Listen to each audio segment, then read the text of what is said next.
तर मंत्री छगन भुजबळ यांना पुन्हा एकदा जीवे मारण्याची धमकी देण्यात आली आहे। नाशिकच्या कार्यालयामध्ये पत्र पाठवून भुजबळांना जीवे मारण्याची धमकी दिली आहे। या धमकीची माहिती पोलिसांनी दिलेली आहे। भूमिका सोडणार नाही असं मात्र भुजबळ म्हणाले। तर भुजबळ म्हातारे आहेत, त्यांना कशाला कोण मारेल असं म्हणत जरांगे पाटलांनी पलटवार केलाय। माझ्यासोबत 7 वेळा घातपाताचा प्रकार घडलाय, भुजबळांसारखा आरडाओरडा मी करत नाही असाही टोला जरांगे पाटलांनी लगावलाय। गेल्या काही महिन्यामध्ये जे आहे 4-5 वेळा जे आहे हे पत्र वगैरे सगळे आलेले आहेत, ते सगळे पाठवले आहेत आपण पोलिसांना। आणि मेसेज तर भरपूर आलेले आहेत, फोनसुद्धा आलेले आहेत। शेवटी अशी पत्र आल्यानंतर म्हणजे आयुष्यामध्ये मला तर खूप वेळा असं धमकीची पत्र आली आणि प्रयत्नसुद्धा झाले, तो भाग वेगळा।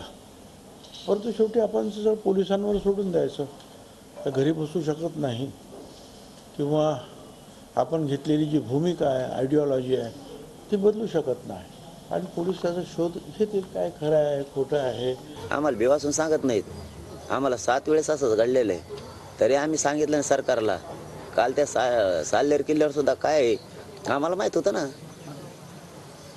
आमच्या गाडीवर कोणाचा टेम्पो आला, आम्ही सांगितलं का संरक्षण लाव का काही घातपाताचा प्रकार होता। त्या असलं त्यासारखं भंगार चाळे नाही करत आम्ही खेटतो त्याला। मग द्या ना महाराष्ट्रातले सगळेच पोलिस त्याला कपडे घाला त्याला पोलिसांचे, भंगार विचारायचं त्याला कोण मारीन कशाला। हो नाही, आपण म्हातारा माणूस आहे, म्हाताऱ्या माणसाला कशाला कोण मारीन। तेवढे संस्कार आहेत महाराष्ट्रातल्या लोकांवरती, कोणीच धमकी देऊ शकत नाही त्याला, कोणत्याच जाती धर्माचा। तर म्हाताऱ्या माणसाची माया करणं संस्कार आहेत महाराष्ट्रातल्या पुरोगामी महाराष्ट्रावर। तर म्हाताऱ्याला काय मारते, तू आता या असंच जाणार आहे, तू टेन्शन टुपकून एखादी रच्ची जाईन, कोण मारीन त्याला उभं कशाला, ते काय लय शान आहे।